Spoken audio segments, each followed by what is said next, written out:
He thought it was just a shiny rock. But what happened next shocked everyone.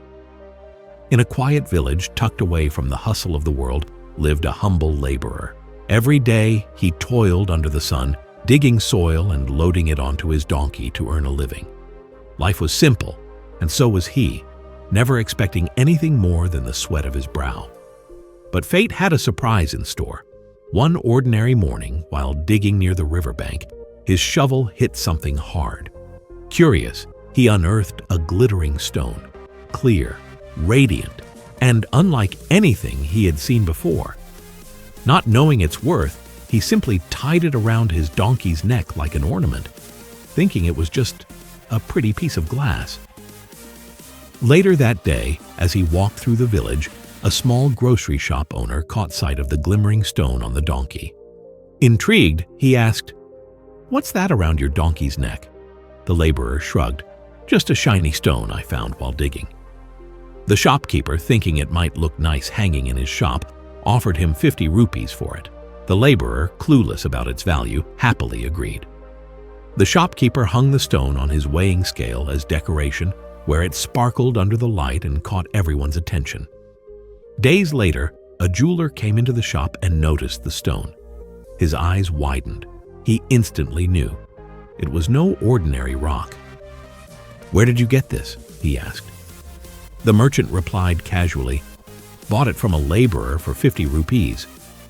"It looks nice, doesn't it?" Trying to strike a deal, the jeweler offered 80 rupees, hoping to outsmart the merchant.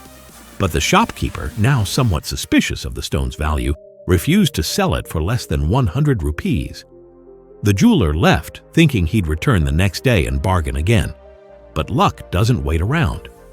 That very evening, another jeweler passing through the village had car trouble and stopped by the shop. Spotting the stone, his trained eye knew exactly what it was, a rare and priceless diamond. Without hesitation, he offered 100 rupees and took it immediately. The next day, the first jeweler returned, ready to seal the deal, only to find the diamond gone. "Where is the stone?" he demanded. The shopkeeper smiled. "Sold it last night for 100 rupees. Fuming, the jeweler shouted, "You fool! That wasn't just a stone. It was a diamond worth a fortune." But the shopkeeper laughed and replied, "Maybe I'm a fool for not knowing its value, but you did know. And you lost it over 20 rupees. So who's the real fool?" Moral of the story: don't be miserly in the wrong places. Being too clever can cost you big. Opportunities don't wait. If you hesitate, someone else will grab the chance. Act now. Tomorrow is never guaranteed. The right time is always now.